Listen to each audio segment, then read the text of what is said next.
Essa do fim de semana.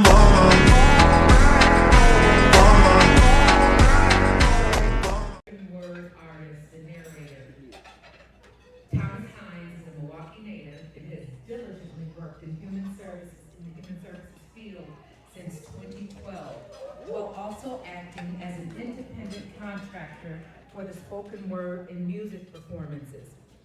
This collaboration has included presentations and workshops with adult and youth populations regarding poverty. So I'm gonna stop right here. Are there any people in the room who attended the 2023 SDC Summit on Poverty? All right, all we need is one, baby. So at that Summit on Poverty, the narrator spoke, and one of the keynote speakers was Erica Alexander, who played Maxine on Living Single. Yes.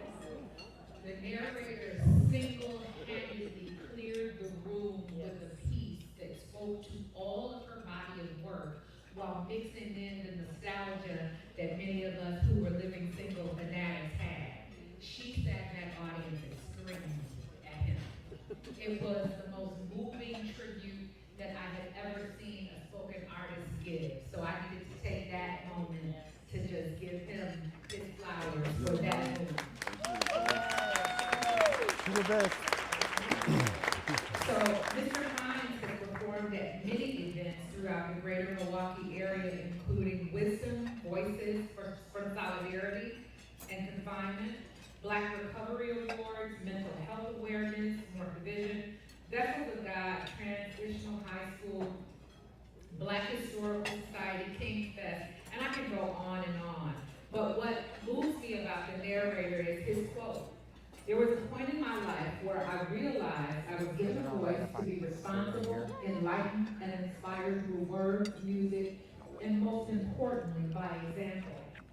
I haven't been perfect, but I aspired to be while sharing my story. This is my true calling, and I am grateful for any opportunity that presents itself.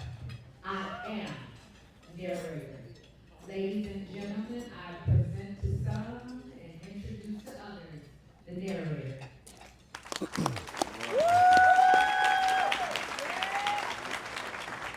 Hello.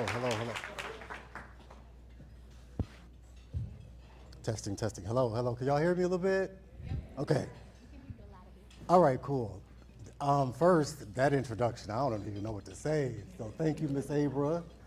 I want to thank God. Please, can we give God some love, please?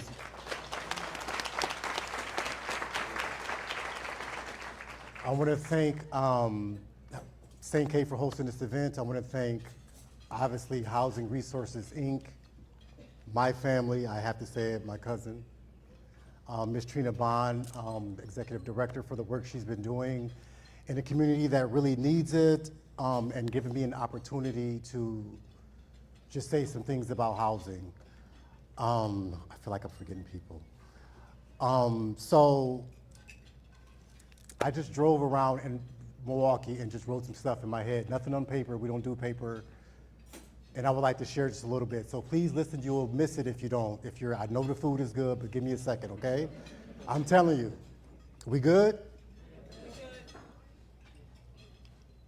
Imagine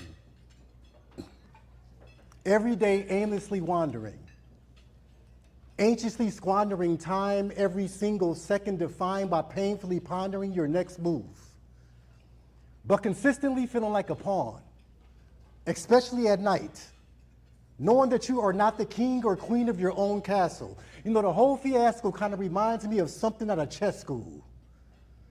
Drowning in a cesspool of barrier after barrier after barrier.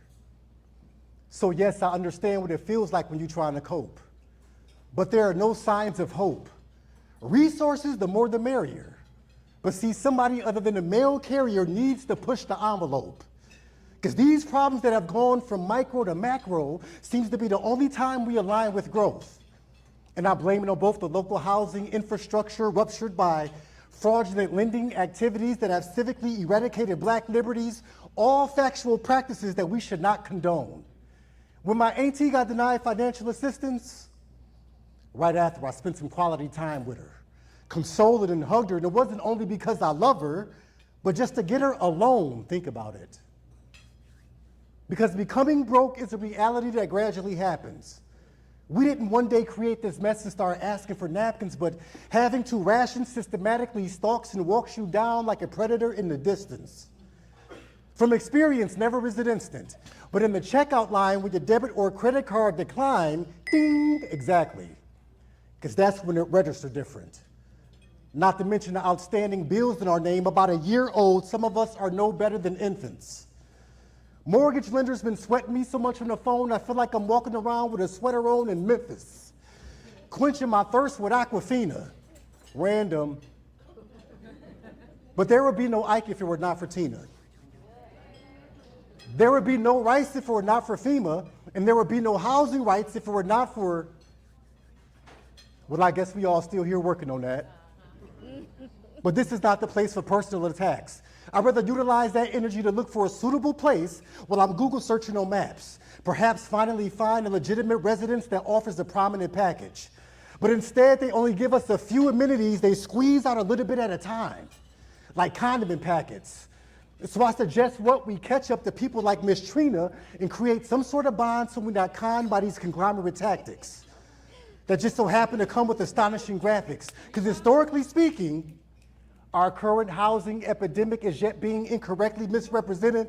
Broken images of an old plan, which in comparison is just the same as the past. Because as of today, large percentages of African Americans have no land. Breaking news, the plane just crashed. And the survivors are left without any equity that perpetually puts you ahead of the game. So what's left to explain? Other than it not being funny, how I have something in common with the bums out asking for money because we both begging for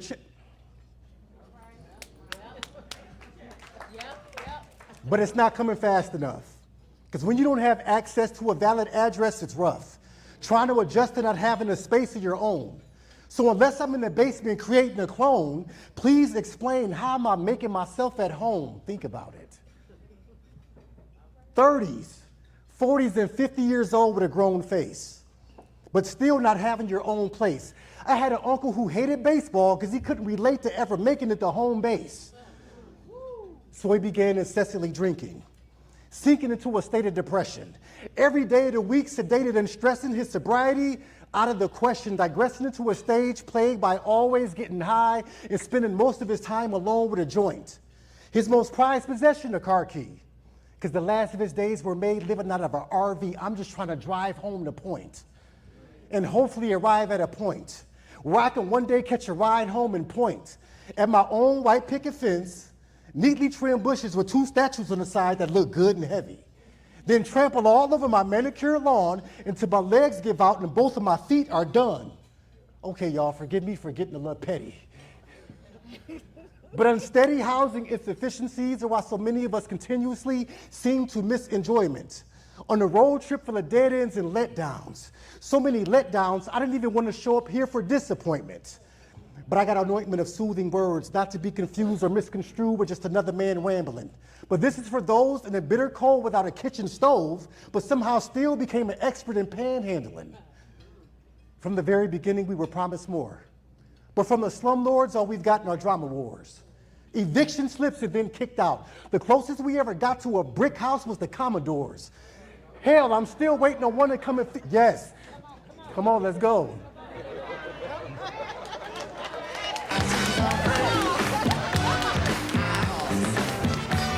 From the very beginning, we were promised more. But from the slumlords, all we've gotten are drama wars. Eviction slips have been kicked out. The closest we ever got to a brick house was the Commodores. Hell, I'm still waiting on one to come and fix the cracks in my mama's floors. But they never closed the deal. Never once showing up with boats and drills. So in return, we left with these ran down shacks like a pair of old Shaquilles. Think about it. Movements that have become unbelievable. Because we haven't seen any episodes of Home Improvement since the TV show. Only the same old reruns where they feeding crumbs to our feeble and young, and so I'm closing my eyes and meditate on all of the starving kids in low-income housing, because out of 1,000, I'm sure only about 25 out of that Section 8. Then wondering why our students don't scholastically levitate. label them as hyperactive, incompetent, slow, or on the low, calling them a dum-dum. But ain't considering all of that paint chipping, which may have led them in that direction. How about we start inspecting the homes in which they come from? Let's go. How about we start inspecting the homes in which they come from, where the tap water is polluted, the base of the house is rooted in mold. There's way too many words to recap. The roof is caving in, so the top of the house needs recovery. The attic looking like it's on the verge of relapse. Where we living at is insanity. Because if the place I was born and raised in has no type of organization, then how can it be a habitat for humanity? I'm starting to feel like it's a curse. I'm starting to feel like it's a curse. I am one Bible verse away from using profanity. Calamity that needs the iconic Batman and Robin from Gotham. Because it seems to me this entire scenery is foul. How ironic. Me having a bird's eye view of the problem. Listen, and the only way to stop it is for nonprofit. But for us to become universal locksmiths that unlock the injustices of the majority.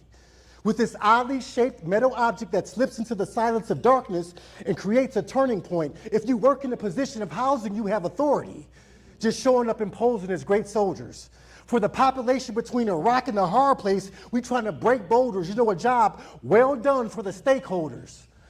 Impoverished communities with visible cracks in the foundation, blemishes of facial discrimination too skin deep to be overcome by makeovers and concealer. Structural wounds covered by policy filler, a thriller for realtors who put lies on the shelves.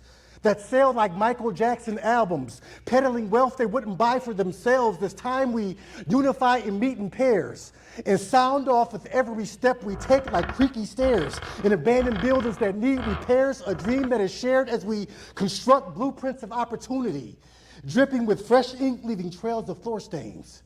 Hammering nails of hope and decency into door frames, punctuation that is serious. Because having a home should never be a question mark.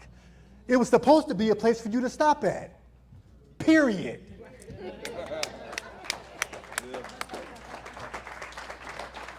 Keys that need to be given to all, and not just some, but one by one as we digress into a new stage of engagement and becoming more and more older. Yes. More older as we invest in repossessing every livable address that was awarded to us before closure. I go by narrator. Thank y'all so much.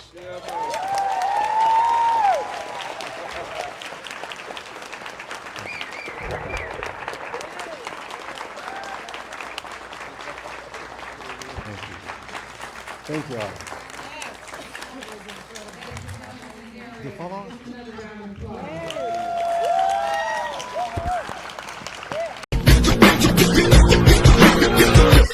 At the start